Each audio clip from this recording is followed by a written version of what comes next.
আলহামদুলিল্লাহ। ইসলামে ছেলেদের বিবাহের বয়স নির্ধারণ হয় কিভাবে, রয়েছে কি, মানে আছে কিনা, থাকলে কিভাবে আর কি বিবাহের বয়স ছেলেদের?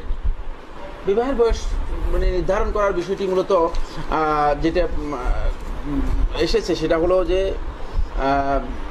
যদি কেউ বালেগ হয়, বালেগ হওয়ার পর থেকেই তার একটা বিবাহের এজ রয়েছে, বালেগ হওয়ার পর থেকেই সে বিবাহ করতে পারে।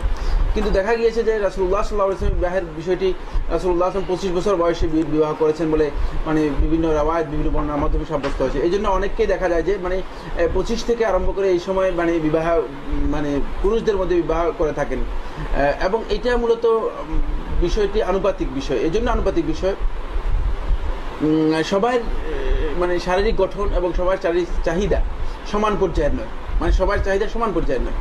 কারো চাহিদা বেশি হতে পারে, কারো চাহিদা কম হতে পারে। তো চাহিদা এর উপর নির্ভর করে মূলত বিবাহের বিষয়টি, বিবাহটা মূলত শারীরিক চাহিদার উপর নির্ভর করে। যেমন কোনো ব্যক্তি মানে 1 কেজি খেতে পারেন, আবার আরেক ব্যক্তি আধা কেজি খেতে পারেন। এখন তাকে যদি যে আধা কেজি খেতে পারে তাকে 1 কেজি দিলে চলবে না, 1 কেজি তাকে বাধ্য করলে খেতে পারবে না। আবার যে 1 কেজি খেতে পারে তাকে আধা কেজি দিলে তার কষ্ট হয়ে যাবে। মানে এটা নির্ভর করতেছে শারীরিক চাহিদার উপর।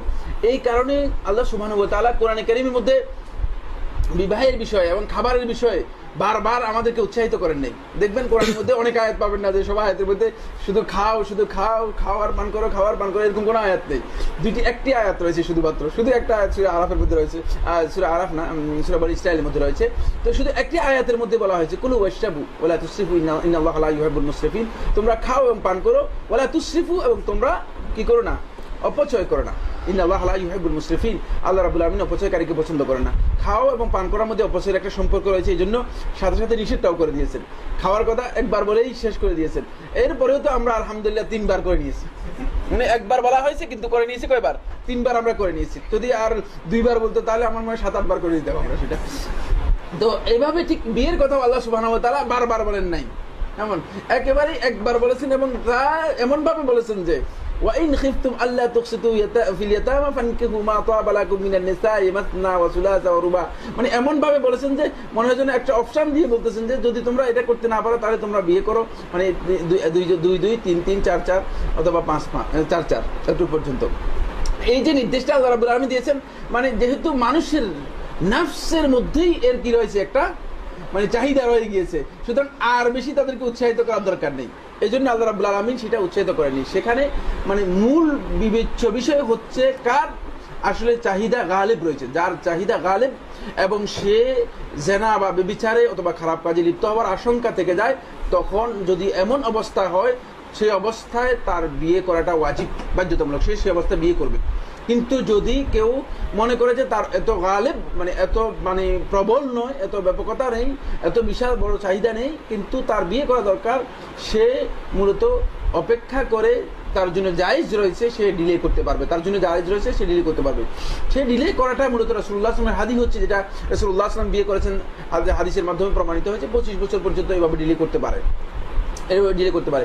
কিন্তু আমাদের সমাজে একটা বিষয় আছে, সেটা হলো দেখা যায় যে ডিলে করতে করতে যে আমাকে প্রতিষ্ঠিত হওয়া দরকার, তারপরে গাড়ি থাকা দরকার, ইন্ডাস্ট্রি থাকা দরকার, বাড়ি থাকা দরকার ইত্যাদি, এগুলো করতে করতে দেখা যায় যে একজন এমন বয়সে গিয়ে বিয়ে করে যে বয়সে গিয়ে আসলে তার আর বিয়ে করারও প্রয়োজন নেই, বিয়ে করার চাহিদা তার মানে বিয়ে করার চাহিদাটাই তার কি হয়ে যায়, একেবারেই শেষ হয়ে যায়। যদি এমনটা হয়ে থাকে তাহলে তিনি আসলে ভুল করেছেন, সেটা উচিত নয়, মানে এতটুকু ডিলে করা উচিত নয়। মুসলিম উম্মাহকে রাসূলুল্লাহ সাল্লাল্লাহু আলাইহি ওয়াসাল্লাম উদ্বুদ্ধ করেছেন বিয়ে করার জন্য। মাশারাশ শাবাব মান ইসতাতাআ মিনকুমুল বাআ, হে যুব সমাজ, তোমাদের মধ্যে যার সক্ষমতা আছে, তোমাদের মধ্যে যে সক্ষম বিয়ে করার মতো, ফালিয়াতাযাওয়াজ, সেজন্য বিয়ে করে। রাসূলুল্লাহ সাল্লাল্লাহু আলাইহি ওয়াসাল্লাম এখানে যুবকদেরকে বলেছেন। যৌবনের এই বিষয়টি ইবনে হাজার রাহমাতুল্লাহ আলাইহি ফাতুল বারীর মধ্যে উল্লেখ করেছেন। এর শুরু হয় থাকে, যৌবনের এই শুরুটুকু হয় থাকে কোনো একজন ব্যক্তির মানে 15-16 থেকে আরম্ভ করে তার যৌবনের চাহিদা শুরু হয়ে থাকে। সুতরাং এই চাহিদা যদি কারো গালেব হয়ে যায় এবং ফিতনা থেকে বাঁচার যদি তার প্রয়োজন হয়, তাহলে তখনই সে বিয়ে করবে, এটাই হচ্ছে তার জন্য উত্তম। আর যদি সেটি গালেব না হয়ে থাকে তাহলে এর পরবর্তী সময় সে ডিলে করে সময় মতো বিয়ে করবে। তবে খেয়াল রাখতে হবে যে বিয়ে না করে মানে ডিলে করে যদি নিজে ফিতনার মধ্যে নিজেকে লিপ্ত করে অথবা ব্যভিচার অথবা খারাপ কাজে লিপ্ত করে, এটি জঘন্যতম অপরাধ এবং এটি কোনো অবস্থায় করা যায় না। এই জন্য ওমর খাত্তাব রাদিয়াল্লাহু তাআলা একজন যুবকদেরকে বললেন, তোমরা হয়তো বিয়ে করবে, নচেত আমি ধরে নিব যে তোমরা খারাপ কাজে লিপ্ত আছো। কারণ তোমাদের এই সময়টুকু কাটতেছে কিভাবে, মানে এটা তো এভাবে যাওয়ার কথা না, মানে এভাবে মানে যাওয়ার কথা। হয়তো তোমরা বিয়ে করবে, অথবা তোমরা খারাপ কাজের মধ্যে লিপ্ত আছো, তোমাদেরকে বিয়ে করার জন্য খাত্তাবাদী যুবকদেরকে এভাবে বাধ্য করেছেন এবং উদ্বুদ্ধ করেছেন। সুতরাং সেই সময়টুকু আমরা দেই। বিয়ের মূলত সময় এভাবে একেবারে হাদিস দ্বারা নির্ধারিত নয়, কিন্তু এভাবে কেউ কেউ উল্লেখ করেছেন।